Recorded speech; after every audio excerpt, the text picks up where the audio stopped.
प्रत्येक वर्ष की भांति इस वर्ष भी विद्युत कर्मचारी मोर्चा संगठन उत्तर प्रदेश का 44वां वार्षिक महाधिवेशन होने जा रहा। आयोजित 28 एवं 29 जनवरी को संपन्न होने वाले अधिवेशन में सस्ती लोकप्रियता एवं निजी स्वार्थ सिद्ध करने वाले नेताओं द्वारा देश एवं प्रदेश स्तर पर गिराई गई ट्रेड यूनियन की साख को पुनः बुलंदी पर लाने, कर्मचारी समस्याओं के समाधान एवं व्यवस्था में आमूलचूल परिवर्तन के लिए दीर्घकालीन रणनीति बनाई जाएगी। तो आइए चलते हैं इस खबर के विस्तार में।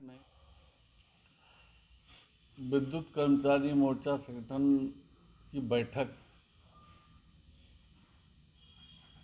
के लिए आज बुलाया गया है कॉन्फ्रेंस, क्योंकि बैठक नहीं, ये 44वां वार्षिक महाधिवेशन है 28 और 29 जनवरी को ये गन्ना संस्थान में। उसके लिए आज पत्रकार वार्ता है और उसमें जो तय होगा, जो प्रस्ताव आएंगे, वो बिजली व्यवस्था की बेहतर आपूर्ति और कौन है और कर्मचारी समस्याओं का समाधान, जो समझौते हुए हैं हमारे पीछे, उनको लागू कराने का।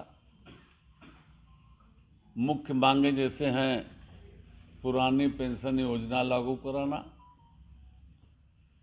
और बिजली कर्मचारियों को कंसेशनल रेट पे बिजली मिलती थी, उस पे मीटर लगाने की बात कर रहे हैं। वो उसका विरोध, मीटर नहीं लगने देना और राज्य कर्मचारियों की तरह कैशलेस चिकित्सा सुविधा। और कुछ लोगों को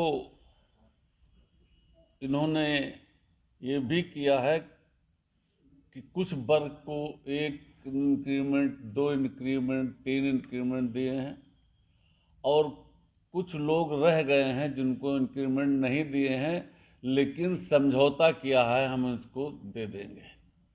पुरानी पेंशन बहाली को लेकर लगातार काफी दिनों से चर्चाएं चल रही हैं और सरकार से वार्ता भी चलती रहती है।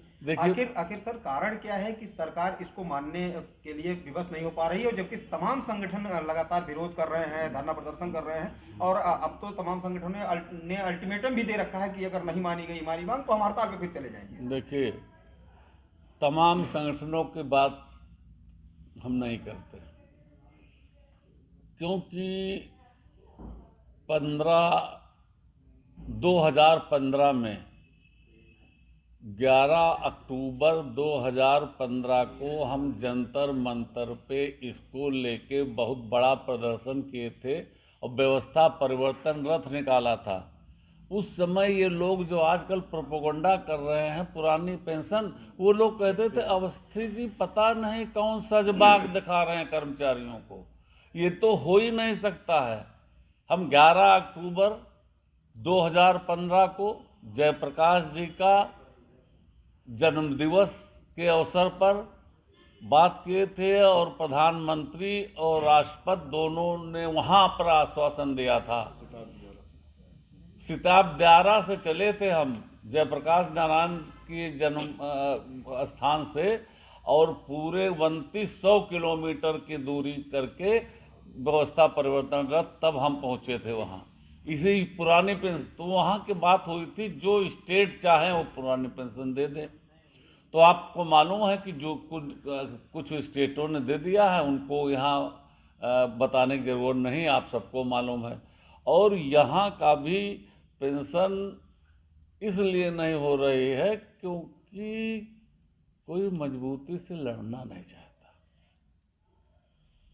लड़ाई इस तरह नहीं होती है कि नेता अपनी बात शुरू कर दें, उसके बाद जब गवर्नमेंट शक्ति आ जाए तो नेता घुटने टेक दें, जैसा हमारे भी विभाग में हुआ है। हमारा समझौता 11 मार्च को हो गया 23 को, और एक तथाकथित संघर्ष समिति जो हमने बनाई थी, जब उसमें गलत लोग आ गए तो हमने उसको छोड़ दिया। उन्होंने हड़ताल की और जब हड़ताल पे सख्त गवर्नमेंट हुई तो घुटने टेक दिया के। तो इसी को लेके प्रस्ताव आएंगे कि बेहतर विद्युत आपूर्ति कैसे हो, भ्रष्टाचार हम कैसे खत्म करें, फर्स्ट क्लास के आदेश हों सामान खरीदने के, थर्ड क्लास आदेश सामान आए, 45% कमीशन खाया जाए, और बिजली की चोरी रोकने के नाम पे बिजली की चोरी और कुछ लोगों से, चंद लोगों द्वारा करवाई जाए। ये हमारे मुद्दे हैं। और अधिवेशन के बाद, अब देखिए, अधिवेशन का उद्घाटन उप मुख्यमंत्री ब्रजेश पाठक जी से द्वारा होना है।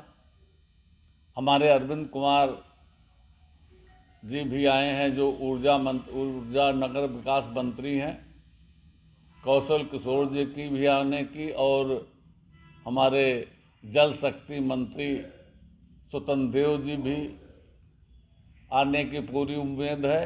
इन सबके सामने ये आ भी चुके हैं। इनको मालूम है कि विद्युत कर्मचारी मोर्चा संगठन का नारा यही रहता है कि मजदूरों को रोटी दो और प्रदेश की जनता को बिजली दो, बेहतर बिजली दो। यही हमारा कार्यक्रम होगा और आप लोगों से सहयोग है। इसको मजबूती से, हम ये नहीं कहेंगे कि है, क्योंकि कथनी करनी में अंतर थोड़ा बहुत हो सकता है हमारे, लेकिन जमीन आसमान का अंतर जिनकी कथनी करनी में है, उसका हम सख्त विरोध करते हैं। और मोर्चा संगठन के नेताओं का हमारे सिपाहियों के कथनी करने में कभी जमीन आसमान का अंतर नहीं रहा है। और हम